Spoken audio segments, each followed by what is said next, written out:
Minsan sa buhay ng driver ay mahirap. Andiyan na yung puyat, pagod, at higit sa lahat, mumurahin ka pa sa kalsada. At isa pa, yung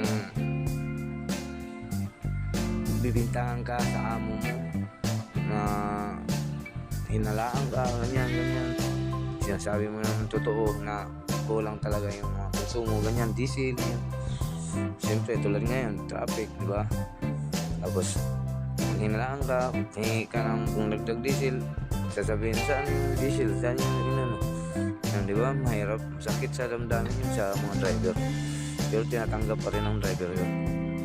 Dahil habol nila, hanap buhay. Hindi hanap patay. Yun ang habol nila. Kaya minsan, nakakasama sa amin. Guys, minsan, hindi naman natin masisisi. boy, susukatin natin yung tanke. May mga driver din na sabos, wala subas, bibinta ng diesel, nanakaw ng diesel. Hindi natin Sa natin yung tanke. ano sa nangyari. Kung magigpit man sila, Kaya nakakasuko sa nila yun truck dahil ito.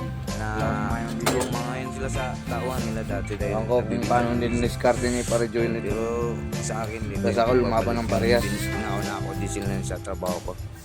Hindi ko kaya sa sigmura. Sabi ko na. Kasi hindi ko kaya. No? Sa dignidad ko bilang driver, hindi ko ipagpapalit yun. Nakaw diesel. Kunting halaga lang. Wala na, susukatin ko na. Sana may matutunan kayo.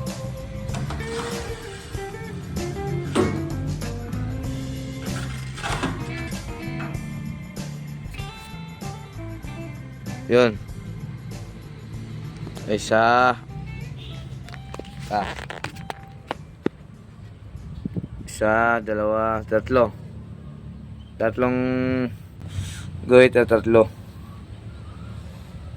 Pero sa gauge, agad na sa gauge ha. Yan lang. Nakakaya kasi. Para mabintangan tayo magbinta ng diesel.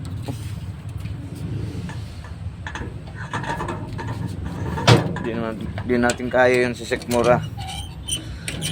Magnakaw ng diesel.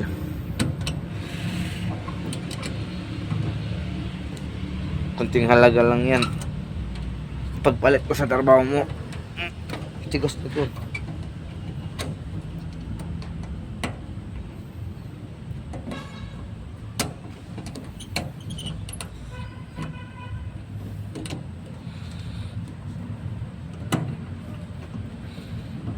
Okay.